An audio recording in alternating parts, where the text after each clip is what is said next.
పుస్తకాలు తెరిచి కీర్తనలు 9వ కీర్తన 10వ వచనము, యెహోవా నిన్ను ఆశ్రయించు వారిని నీవు విడిచిపెట్టు వాడవు కావున నీ నామం ఎరిగిన వారు నిన్ను నమ్ముకొందురు. Praise the lord. మన దేవుడు మనల్ని ఎన్నడూ ఎప్పుడు కూడా విడిచిపెట్టేవాడు కాదు. ఆయనను ఆశ్రయిస్తున్నాము, ఆయన్ని మనం వెతుకుతున్నాము. ఉదయకాలపు ప్రార్థనలో కానీ, ఇలాంటి వాగ్దానాలు వినే విషయంలో కానీ, రాత్రికాలపు ప్రార్థనలో కానీ, ప్రతి విషయంలో కూడా ఆయనను ఆశ్రయిస్తున్న ప్రతి ఒక్కరిని కూడా ఆయన ఎన్నడూ ఎప్పుడు కూడా విడిచిపెట్టేవాడు కాదు. అబ్రహాము పిల్లలు లేని వారిగా ఉండిపోతున్నారని దేవుడు వదిలిపెట్టేశాడా, విడిచిపెట్టాడా? ఎన్నడూ అబ్రహాము వదిలిపెట్టలేదు. నిజంగా దేవుడు ఆ కుటుంబాల పట్ల అద్భుత కార్యమే జరిగించాడు కదా. మోషే జీవితాంతము తన పుట్టినప్పటి నుంచి ఎన్నో కష్టాలను అనుభవిస్తున్నా సరే నైలు నదిలోనే ఉండిపోయాడు. అంటే మోషే ఎప్పుడూ కూడా తన జీవితం అక్కడితోనే ఆగిపోలేదు. యోసేపును కొట్టి బావిలో పడేశారు, గోతిలో పడేశారో అక్కడితోనే తన జీవితం ఆగిపోయిందా? దేవుడు ఆ కుటుంబాలను వదిలిపెట్టేశాడా, విడిచిపెట్టాడంటే ఎన్నడూ ఎప్పుడు కూడా వదిలిపెట్టలేదు. ఎస్తేరు బానిసతో బ్రతుకులో ఉంటున్నా, హన్నా గొడ్రాలుగా ఉంటున్నా సరే, షడ్రకు మేషకు అబేద్నెగోలు అగ్నిగుండంలో పడేస్తున్నా సరే, దానియేలు సింహాల బోన్లో పడేసినా, భర్తిమై గుడ్డివాడిగానే తన జీవితాంతం ఉండిపోయాడా, వీళ్ళందరూ కూడా దేవునిని ఆశ్రయించారు గనుక దేవుడు ఎన్నడూ ఎప్పుడు కూడా వీళ్ళని విడిచిపెట్టకుండా నడిపిస్తూనే ఉంటున్నాడు. ఈరోజు మీరు ఆయన నామాన్ని తెలుసుకున్నారు, ఆయనను విశ్వసిస్తున్నారో, చెప్పిన ప్రకారంగా మీరు నడుచుకుంటున్నారో, ప్రార్థనలో, విశ్వాసంలో, నమ్మికలో, దేవుని వెతుకుటలో, ఆరాధించుటలో, దేవుని నామాన్ని గణపరచుటలో, మీ పాపాలన్నీ దేవుని సన్నిధిలో ఒప్పుకునే విషయం అంతట్లో మీరు సంతోషంగా, ఆనందంగా ప్రభు నామాన్ని గణపరిచే వారిగా ఉంటున్నారో, మీరు నమ్మండి, ఆయన యందు విశ్వసించండి. దేవుడే గొప్ప కార్యాలు మీ కుటుంబాల పట్ల జరిగిస్తాడో. లాజరు సమాధిలోనే ఉండిపోలేదండి. ఎప్పుడైతే వీరందరూ వారి జీవితాన్ని మార్చుకుని, నీవే నాకు దిక్కు ప్రభువా, నీవే నాకు ఆశ్రయము నాయనా, ఇహలోకంలో నేను దేనిని నమ్ముకోవట్లేదు ప్రభువా, కేవలం నీవే ఆశ్రయమని, నీవే నాకు కేడమని, నీవే నాకు అత్యాస్పదమని, నీవైపే నేను చూస్తున్నాను ప్రభు అంటే వీళ్ళందరూ ప్రార్థన చేస్తూ వారి మనస్సులోకి సర్వోన్నతులైన దేవుని ఆహ్వానించారో.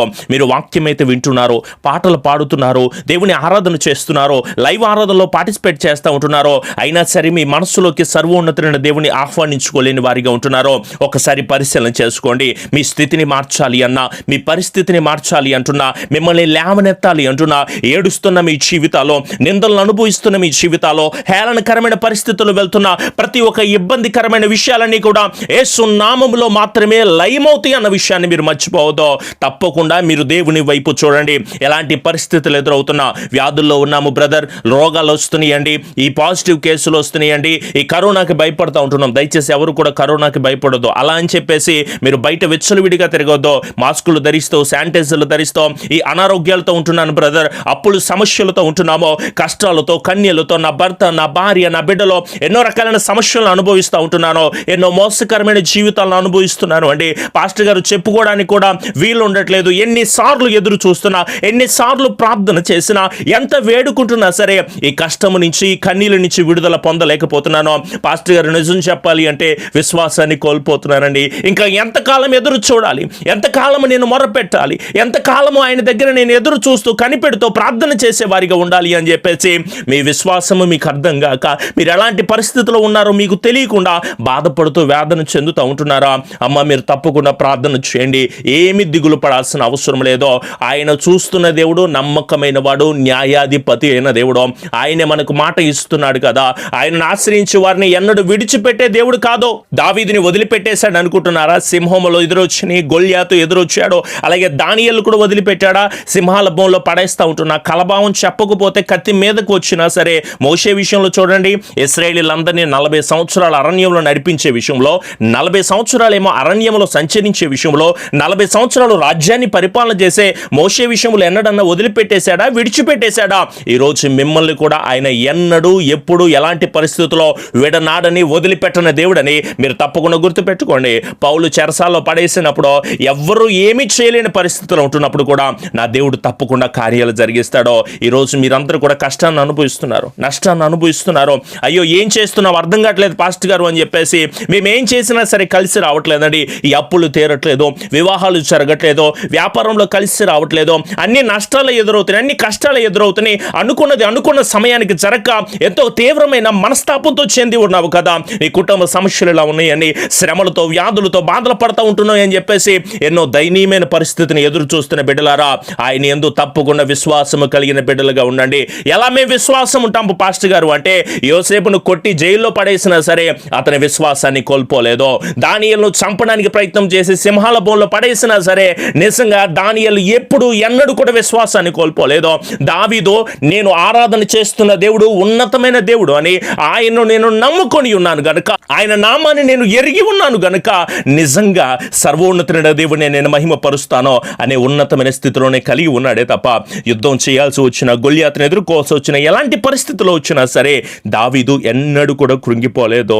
ఈరోజు ఉద్యోగాలు లేక బాధపడుతున్నారు. ఎంతోమంది ఫోన్లు చేసి బ్రదర్ ఈ అక్కమ సమస్యలతో బాధపడుతున్నామండి, తిండి లేక బాధపడుతున్నామండి, ఎన్నో అడ్డంకులుగా మమ్మల్ని అడ్డు పెట్టేస్తున్నారు పాస్టర్ గారు. తండ్రి లేని వారికి ఆయనే సహాయకుడిగా ఉంటాడు కదా, మళ్ళీ నిరంతరము కూడా సర్వోన్నతుడైన దేవుడే నడిపిస్తాను అని చెప్పేసి మాట్లాడుతూ ఉంటున్నప్పుడు, బాధపడు వారి కోరికను ఆయన వింటాను అని చెప్తా ఉంటున్నప్పుడు, తండ్రి లేని వారికి, నలిగిపోయిన వారికి న్యాయము తీర్చుటకే వారి హృదయమును స్థిరపరిచి వారి దగ్గర చెవియొగ్గి వారి మొరలు ఆలకిస్తానని చెప్తున్న దేవాది దేవుని మాటను మీరు మర్చిపోతే ఎట్లా, విడిచిపెట్టేస్తే ఎట్లా?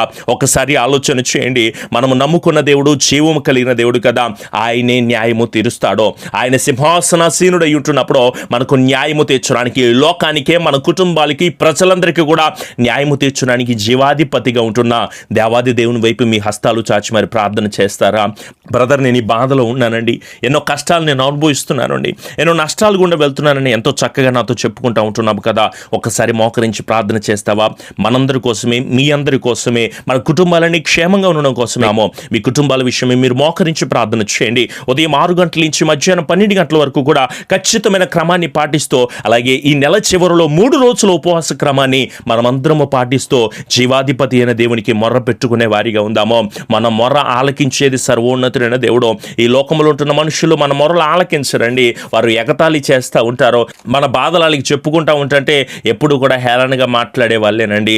కానీ జీవము కలిగిన దేవుడు మనకి తోడై ఉంటున్నప్పుడు మన కన్నీరుని ఆనందంగా మారుస్తాడు, అంధకారమైన జీవితాన్ని వెలుగుగా మారుస్తాడు కదా. మన బ్రతుకుని మార్చేది ఆయనే, మన జీవితాన్ని మార్చేది ఆయనే, మూసుకుపోయిన ప్రతి ద్వారాన్ని తెరవగలిగింది ఆయనే, మన స్థితిని మార్చగలిగిన దేవాది దేవుని వైపు గనక మీరు ప్రార్థన చేస్తే గొప్ప జయాన్ని మీరు తప్పకుండా పొందుకుంటారు. రండి నాతో పాటు కలిసి ఏకీభవించి ప్రార్థన చేస్తారా? చక్కగా మీరందరూ కూడా కలిసి మీ ఇంట్లో ఉంటున్న ఒక ఆయిల్ డబ్బా తీసుకుని కలిసి ప్రార్థన చేద్దాము. అందరూ చేత్తో పట్టుకొని మీరు ఎక్కడైతే ఉంటున్నారో ఆయా స్థలాల్లోనే మోకరించి ప్రార్థన చేయండి. కృపాసత్య సంపూర్ణుడా మా గొప్ప దేవ, మీ ఘనమైన శ్రేష్టమైన నామాన్ని బట్టి మీకు లెక్కలేని స్తుతులు స్తోత్రములు ఆయన. ఈ సమయకాలం ముందు మీ వాక్యము ద్వారా మరొక రోజు మరొక సమయకాలం ముందు మీరు మాతో మాట్లాడిన విధానం బట్టి మీకు లెక్కలేని స్తుతులు స్తోత్రములు ఆయన. అవునయ్యా, మిమ్మల్ని ఆశ్రయించు వారిని మీరు ఎన్నడూ విడిచిపెట్టేవారు కాదు ప్రభు.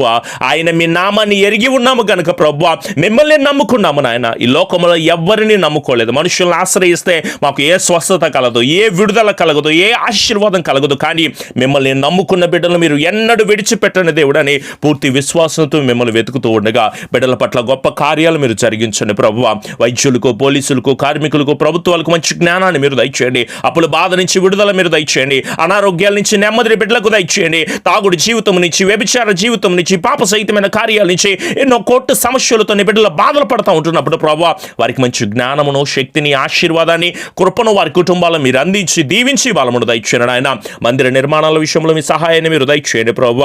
నీ బిడ్డలు ఎంతగానో ఎదురు చూస్తున్న ప్రతి కార్యాల్లో ప్రభువ మీ అద్భుతమైన విషయాలు జరిగించి స్థిరపరిచి కృప దయచేసి ఆశీర్వదించండి ఆయన. మీ యందు విశ్వాసము కలిగిన బిడ్డలు మీరు ఎన్నడూ వదిలిపెట్టరో అదే విశ్వాసముతో, నమ్మికతో ముందుకు సాగుతూ ఉండగా బిడ్డల పట్ల గొప్ప కార్యములు మీరు జరిగించి ఆశీర్వదించమని ఉదయకాలపు లైవ్ ఆరాధనలు మీరు మాకు తోడై ఉండండి ప్రభువ.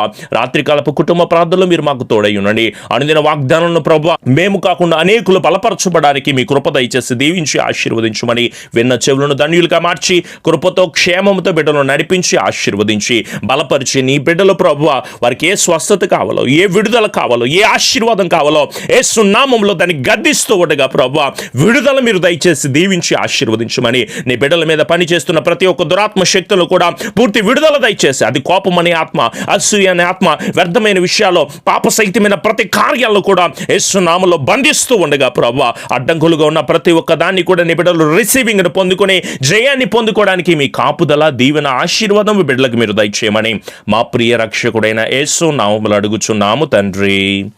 ఆమెన్. మీ ప్రార్థన అవసరతలు మాకు తెలియచేయండి. తప్పకుండా వాటన్నిటి విషయం ఎల్లప్పుడు కూడా ప్రార్థన చేసేవారిగా ఉంటాము. అలాగే ఈ ఛానల్ని సబ్స్క్రైబ్ చేసుకోండి. మీ స్నేహితులకి, బంధువులకి తప్పకుండా ఈ వాక్యాన్ని వాళ్ళకి కూడా తెలియచేయండి. ప్రతిరోజు ఉదయకాల సమయం ముందు 6 గంటలకి ఉదయకాలపు దేవుని స్వరం అనే కార్యక్రమం వస్తుంది, లైవ్ కార్యక్రమం. తప్పకుండా మీరందరూ కూడా వీక్షించండి. మనమందరం కలిసి ప్రతి కుటుంబం గురించి ప్రార్థించే వారిగా ఉందాము.